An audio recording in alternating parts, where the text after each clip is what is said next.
Bismillahirrahmanirrahim. Assalamualaikum warahmatullahi wabarakatuh. Berjumpa lagi bersama saya. Perkenalkan, nama saya Muhammad Farhan Rusdi dengan nomor induk mahasiswa 33311800080 dari kelompok 4 jurusan Teknik Mesin Fakultas Teknik Universitas Sultan Ageng Tirtayasa. Pada video kali ini, saya akan menjelaskan mengenai materi motor bakar. Pada penjelasannya akan dibagi menjadi 3. Yang pertama ada sejarah dan perkembangan motor bakar. Yang kedua ada gambaran umum, menjelaskan mengenai definisi, prinsip kerja, dan langkah kerja. Yang ketiga ada implementasi motor bakar dalam kehidupan sehari-hari. Yang pertama mengenai sejarah dan perkembangan motor bakar. Seorang penemu bernama Street melakukan penelitiannya perkembangan motor pembakaran dalam atau ICE pada tahun 1794. Hasil dari perkembangan tersebut adalah motor diesel seperti sekarang ini.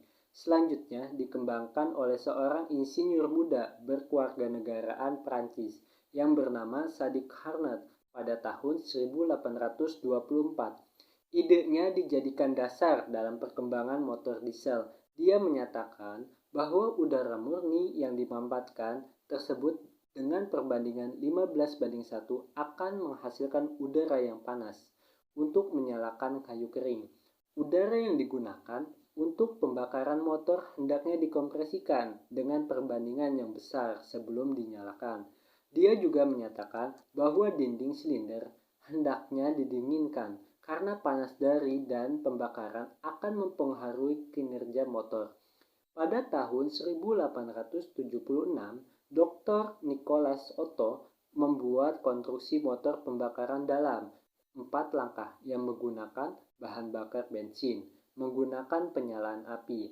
Pada tanggal 8 Maret 1886, Daimler mengambil kereta kuda dan mengadaptasinya untuk menahan mesinnya, sehingga merancang mobil roda 4 pertama di dunia.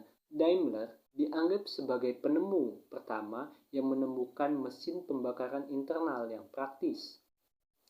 Pada tahun 1889, Daimler menemukan mesin 2 silinder V-miring 4 tak dengan katup berbentuk jamur, sama seperti mesin pada tahun 1876 mesin Otto. Mesin baru Daimler menjadi dasar bagi semua mesin mobil untuk maju.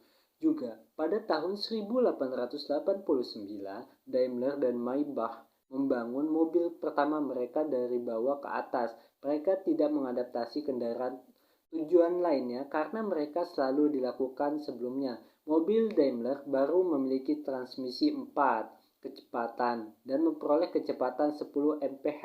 Daimler mendirikan perusahaan dengan nama Daimler Motor and Gesellschaft pada tahun 1890 untuk memproduksi desainnya. 11 tahun kemudian, Wilhelm Maybach merancang mobil Mercedes.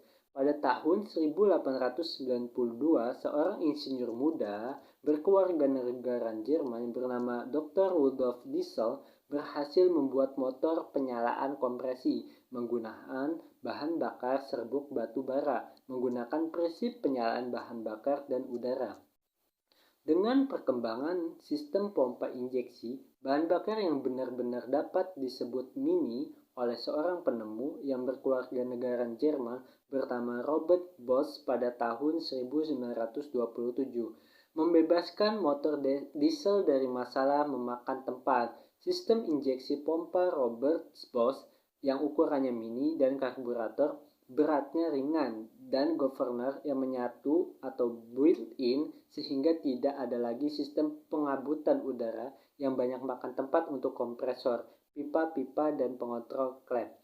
Pompa injeksi motor diesel dapat diatur sesuai dengan pembebanannya, sedangkan kondisi kecepatan motor dapat atau lebih baik dari karburator motor bensin. Yang kedua, mengenai gambaran umum. Saya akan menjelaskan yang pertama mengenai definisi dari motor bakar. Motor bakar adalah salah satu jenis mesin kalor yaitu mesin yang mengubah energi termal untuk melakukan kerja mekanik atau mengubah tenaga kimia bahan bakar menjadi tenaga mekanis. Sebelum menjadi tenaga mekanis, energi kimia bahan bakar diubah dulu menjadi energi termal atau panas melalui pembakaran bahan bakar dengan udara. Pembakaran ini ada yang dilakukan dalam mesin kalor itu sendiri dan ada pula yang dilakukan di luar mesin kalor. Dan siklus Otto pada mesin bensin disebut juga dengan siklus volume konstan, di mana pembakaran terjadi pada saat volume konstan. Nah, pada motor bakar dorak menggunakan silinder tunggal atau beberapa silinder. Salah satu fungsi torak di sini adalah sebagai pendukung terjadinya pembakaran pada motor bakar. Tenaga panas yang dihasilkan dari pembakaran diteruskan ke batang torak. Kemudian diteruskan ke poros engkol, yang mana poros engkol nantinya akan diubah menjadi gerak putar. Nah, untuk motor bakar terbagi menjadi dua jenis utama. Yang pertama ada motor diesel, yang kedua ada motor bensin. Perbedaannya umumnya terletak pada sistem pengapiannya. Proses pengapian pada motor bensin terjadi karena loncatan bunga api listrik yang dipercikan oleh busi atau yang disebut sebagai ignition engine. Kemudian, untuk motor bakar diesel, sistem pengapiannya terjadi karena kompresi yang tertinggi di dalam silinder. Kemudian, bahan bakar disemprotkan oleh nozzle atau yang biasa disebut sebagai compression atau ignition engine. Selanjutnya, klasifikasi mengenai motor bakar. Nah, motor bakar ini dibedakan menjadi dua sistem. Yang pertama ada berdasarkan sistem pembakarannya, yang kedua ada berdasarkan sistem penyalaannya. Untuk sistem berdasarkan sistem pembakarannya dibedakan menjadi dua. Ada motor pembakaran luar atau external combustion engine, yang kedua ada motor pembakaran dalam atau internal combustion. Nah, untuk motor pembakaran luar ini, mesin pembakarannya berada di luar, di mana proses pembakarannya terjadi di luar mesin itu sendiri.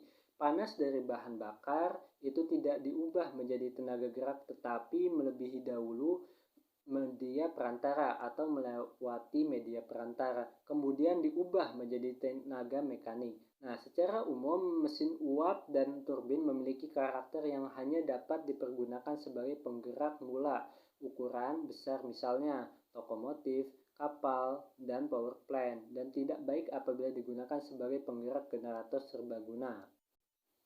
Kemudian, pembakaran dalam atau internal combustion. Mesin pembakaran dalam adalah bahan bakaran yang terjadi di dalam mesin itu sendiri, sehingga panas dari hasil pembakaran langsung bisa diubah menjadi tenaga mekanik.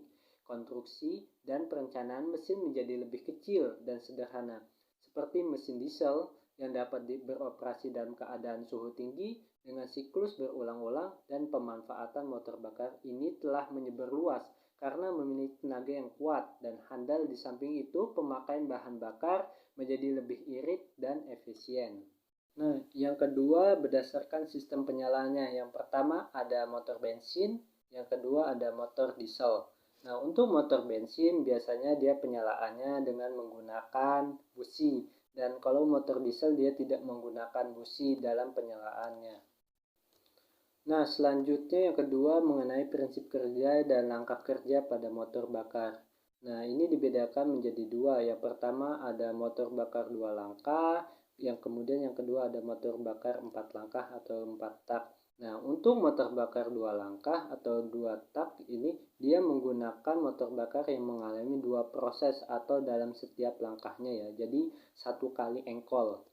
Nah, untuk langkah kerjanya ada langkah kerja, yang kedua ada langkah kompresi. Nah, pada saat langkah kerja, piston mencapai titik mati atas atau TMA. Loncatan bunga api listrik dari busi membakar campuran udara bahan bakar yang bertekanan tinggi, sehingga terjadilah ledakan. Akibatnya piston akan terdorong ke bawah, maka dimulailah langkah ekspansi atau langkah tenaga, sekaligus terjadinya langkah isap, di mana campuran bahan bakar udara masuk melalui saluran isap. Dan kemudian yang kedua ada langkah kompresi. Nah, setelah piston mencapai titik mati ke bawah atau TMB, maka piston akan kembali bergerak menuju titik mati atas. Nah, gerakan ini akan mengompresi campuran bahan bakar dan udara yang telah berada di dalam silinder. Langkah ini sekaligus merupakan langkah buang, di mana sisa pembakaran akan terdorong keluar melalui saluran buang, dan selanjutnya akan kembali ke siklus langkah semula. Nah, selanjutnya pada motor bakar 4 langkah atau 4 tak. Nah, motor 4 langkah atau 4 tak ini pada satu siklus terjadi dalam 2 kali putaran force engkol. Itu terjadi dalam satu langkah kerja. Nah, adapun langkah kerjanya, yang pertama ada langkah hisap, yang kedua ada langkah kompresi, yang ketiga ada langkah kerja, yang keempat ada langkah buang. Nah, untuk langkah hisap, langkah ini diawali dengan pergerakan piston dari titik mati atas atau TMA menuju titik mati bawah atau TMB. Katup isap terbuka dan katup buang tertutup.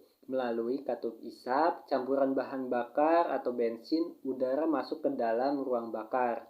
Nah, kemudian yang kedua ada langkah kompresi. Nah, poros engkol berputar menggerakkan torak ke TMA setelah mencapai ke TMB atau titik mati bawah. Nah, katup masuk dan katup buang tertutup. Nah, campuran udara bahan bakar dikompresikan. Tekanan dan temperatur di dalam silinder meningkat, sehingga campuran ini mudah terbakar. Proses pemampatan ini disebut juga sebagai langkah tekan, yaitu ketika torak bergerak dari TMB atau titik mati bawah menuju TMA atau titik mati atas dan kedua katup tertutup. Dan ketiga ada langkah kerja. Nah, kala berlangsungnya langkah kerja ini, kedua katup terhitung atau tertutup. Pada waktu torak mencapai TMA atau titik mati atas, timbullah loncatan bunga api listrik dari busi dan membakar campuran udara bahan bakar yang bertekanan dan bertemperatur tinggi, sehingga timbullah ledakan. Nah, akibat torak terdorong menuju TMB atau titik mati bawah, sekaligus menggerakkan poros engkol sehingga diperolehlah kerja mekanik. Dan terakhir ada langkah buang. Ya, selanjutnya saya akan mengimplementasikan dari motor bakar ya. Di sini saya akan sebagai contoh, di sini ada BIT FI dengan tahun 2003, di mana BIT FI ini memiliki spesifikasi yaitu kapasitas bensinnya dia sebesar 3,5 liter dan tipe mesinnya dia menggunakan 4 langkah SOHC dan diameter toraknya sebesar 50 mm dan langkahnya sebesar 55 mm. Kemudian untuk volume silinder motor BIT FI ini 2013 memiliki kapasitas sebesar 108 cc. Kemudian daya maksimumnya sebesar 8,22 PS dan putaran mesinnya sebanyak 8000 rpm. Dan torsi maksimum yang digunakan sebanyak 8,32 Newton kali meter atau 0,85 kgf meter. Dan pada putaran sebesar 5500 rpm. Kemudian tipe karburator yang digunakan yaitu FK22X1 dan sistem kopling yang digunakan otomatis dan sentrifugal ya. Kemudian untuk perbandingan kompresi sebesar 9,2/1 dan sistem transmisinya menggunakan sistem otomatis dan matic. Nah, untuk langkah kerjanya bisa kita nyalakan terlebih dahulu mesin motornya.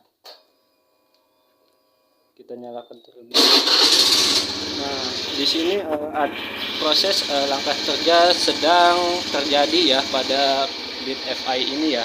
Dia memiliki 4 langkah kerja. Yang proses pertama adalah proses hisap atau intake. Kemudian proses yang kedua ada proses kompresi, dan yang ketiga ada proses combustion atau langkah kerjanya. Yang keempat kemudian langkah proses buangnya ya. Nah, pada proses hisap ini nanti piston akan bergerak dari titik mati atas atau TMA menuju titik mati bawah atau TMB ya. Kemudian nanti si klep ini akan terbuka dan klep exhaust atau keluar akan tertutup ya. Dan kemudian pada saat kompresi, nah langkah kerjanya ada piston dari titik mati bawah atau TMB ke titik mati atas TMA. Nah, klep masuknya akan tertutup dan klep keluarnya akan tertutup juga ya. Nanti dia akan mengkompresi sehingga ruas mencapai satu rotasi penuh ya, sebanyak 360 derajat ya. Nanti di dalam ruang bakar maka udara dan gas akan dikompresi sehingga nanti tekanannya akan semakin tinggi ya.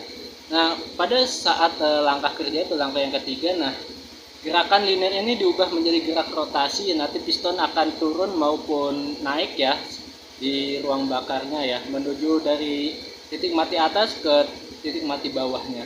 Dan nanti ada proses langkah buang. Nah, pada langkah buang ini, nah piston akan bergerak dari TMB atau titik mati bawah, kemudian dia naik ke atas lagi ke titik mati atas sehingga nanti si katup buangnya dia akan terbuka dan katup masuknya dia akan tertutup. Itu saja mengenai implementasi.